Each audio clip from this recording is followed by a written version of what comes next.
Welcome back to Sunday Nation. The late great black theologian Kane Hopfelder, who taught for decades at Howard University, once indicated that a significant number of African American preachers are not theologically educated, means that they have not been to divinity school. And of course, Kane Hopfelder was speaking in the context of underscoring the need for black ministers to attend divinity school or attend theology school, whatever you call it. And of course, we've had over the years great black theologians like the late James Cone out of the Union Theological Seminary in New York.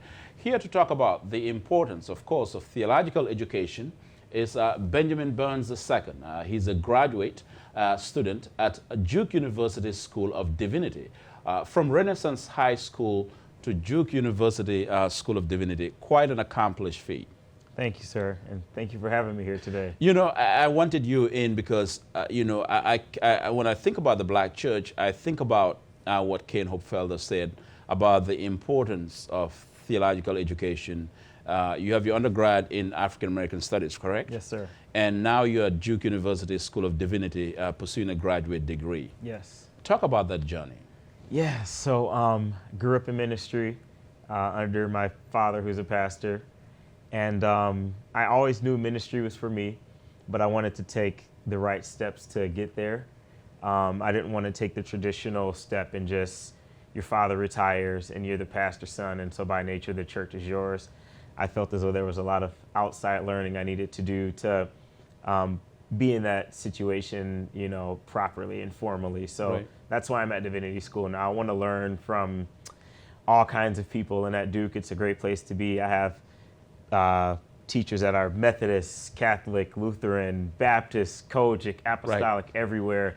And so it's really a great melting pot to help me mold my mind and really figure out where I stand in the divinity world.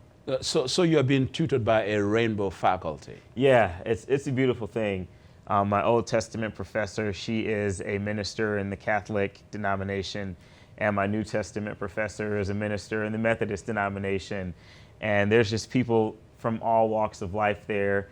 And even in my cohort of students, like we're from all over the place. There's a student from South Korea, and we're just learning together and figuring out these things and bringing in our own knowledge and even sometimes biases. And it's really the job of the school to destroy some of those biases.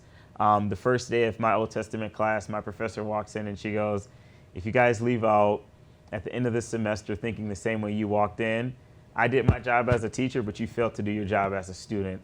And I've just been thinking about that quote every day and trying to figure out, why do I think the way I do? And how do I unthink this, right? And reteach myself a new way of thinking about the Bible. Yeah, but you know, it's interesting. You underlined something at the start of this conversation that, you know, you could have just taken over your father's church. Yeah. But you wanted to go through divinity school. Yeah. And which, you know, sometimes is not the norm, if you will, when we look at, you know, the state of the black church. Absolutely. And Kane Hopfelder talked about this, just the need for black ministers to be theologically educated. How significant is that in this age? I think it's important. The black people are really increasing in their rate of college education, right? Yes. I think from 2000, according to the U.S. Census Bureau, 2007 to 2017, it's increased by nearly 25%.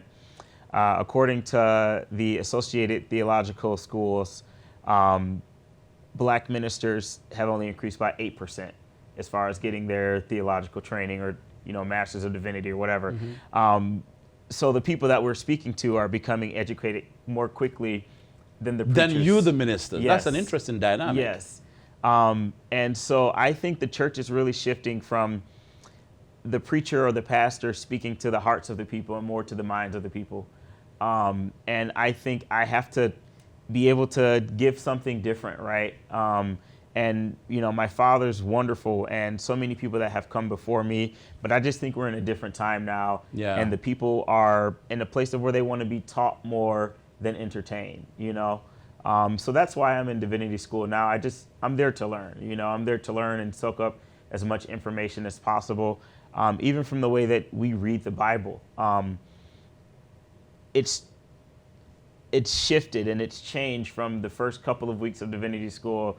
The way that I look at the Bible 6 months ago is even different than it is today, and I'm sure it'll be different in another 6 months. Right. And those are things that we have to be able to give to the people that have a different way of thinking than they did 50 years ago, you know, when most people didn't have a college degree. Now most people in my phone book, at the very least, have an undergraduate degree, you know.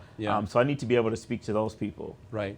That's very interesting, though, in terms of just the number of graduates we have vis-a-vis, you know, black ministers and black preachers and so forth. But I think the issue keeps coming back.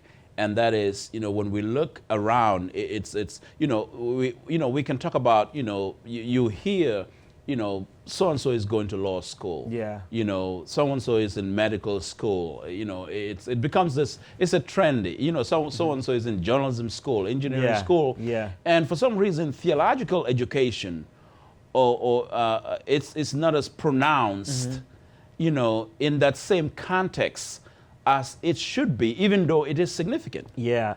Is it because the likes of yours are not, I mean, society is not pushing the relevance and the significance of theological education in the black church? Well, I think we have to be careful about how to answer that. Okay. Because, spoken like a scholar. Go ahead. Yeah.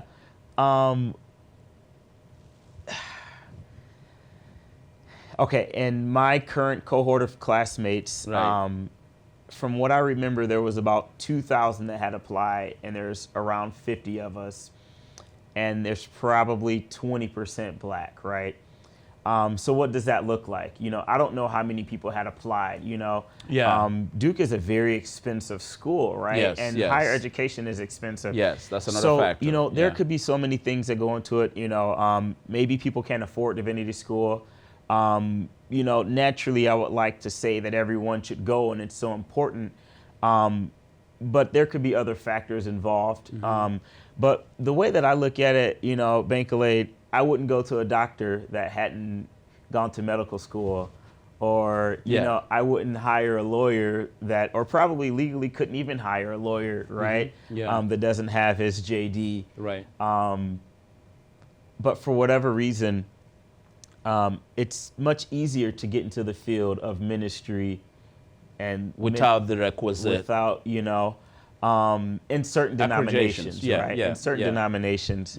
And so I don't want to put anyone down that doesn't have it, but I would say it's definitely important to do if those resources are there for you, you know.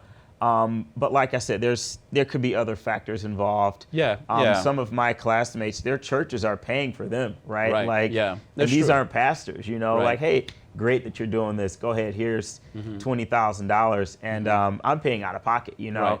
My church isn't even in the position to pay me, you know. They've given me money, they've helped along the way, but as far as the full tuition. It's a personal commitment for you, know, personal knowledge. It is. And so that could be difficult for a lot of people, you know. Well, let's trace it back to Renaissance High School when you were there. Did it occur to you that you would end up in a graduate divinity education? So Duke was a dream for me, but my grades would not have allowed me to get into Duke from Renaissance High School by any means. You know, Renaissance was extremely competitive, but I was a knucklehead in high school. You know, did not take school serious.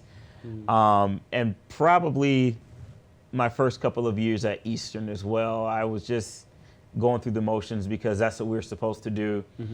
And sometime, I would say between 2015 and 2018, school got important and serious to me, and I realized what I wanted to do. So you had your own Damascus Road experience. I had my own, definitely had my own road. And I think I still do. You know, it changes every day.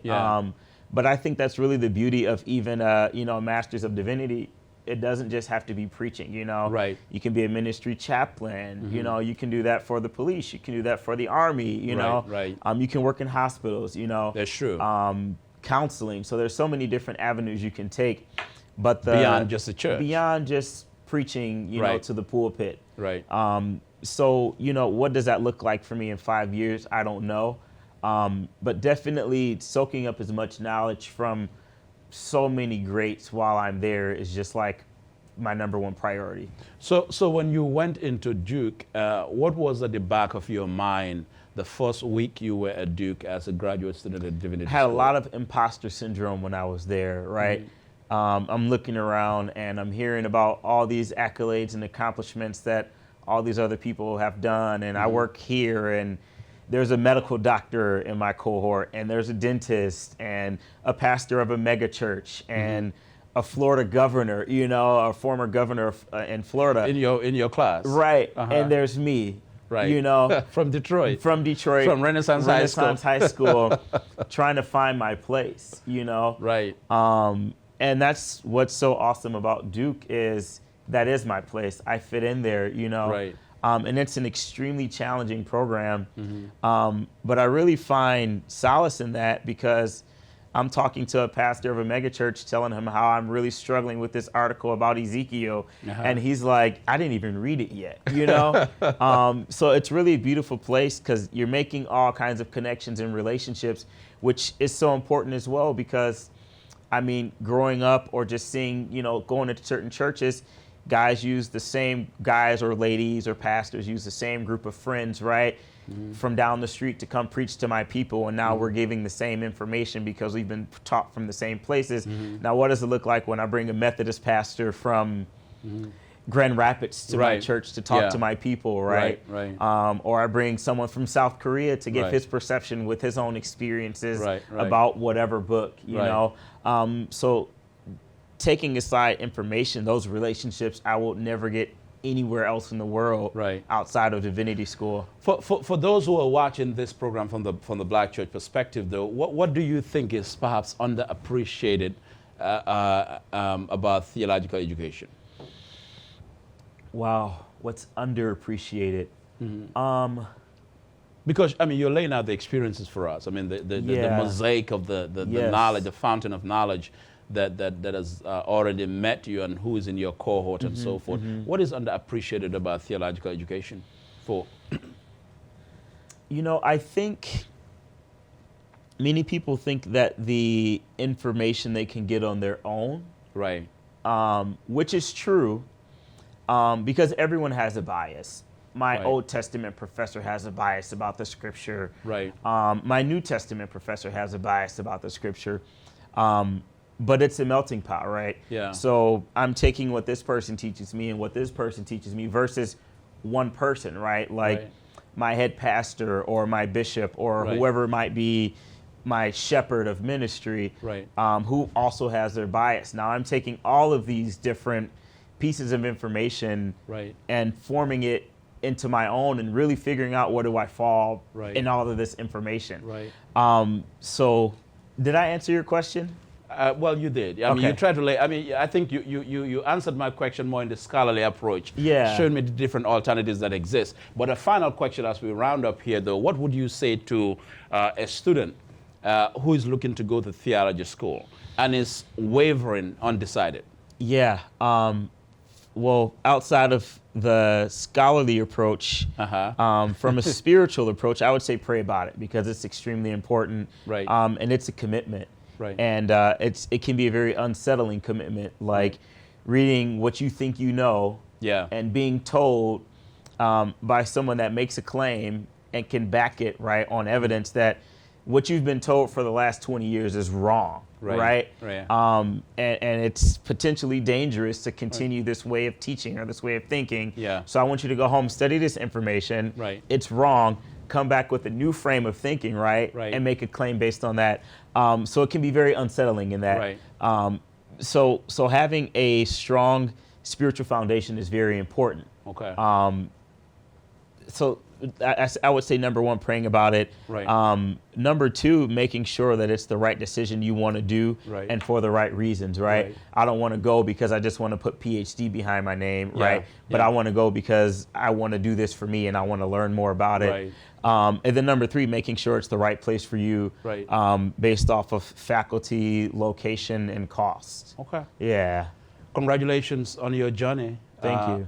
Mr. Burns, Benjamin Burns II, a graduate student at Duke University School of Divinity, from Renaissance High School to Duke University. I'm sure fans of Renaissance alumni are probably excited right now. We'll be right back with more on Sunday Nation. Stay with us.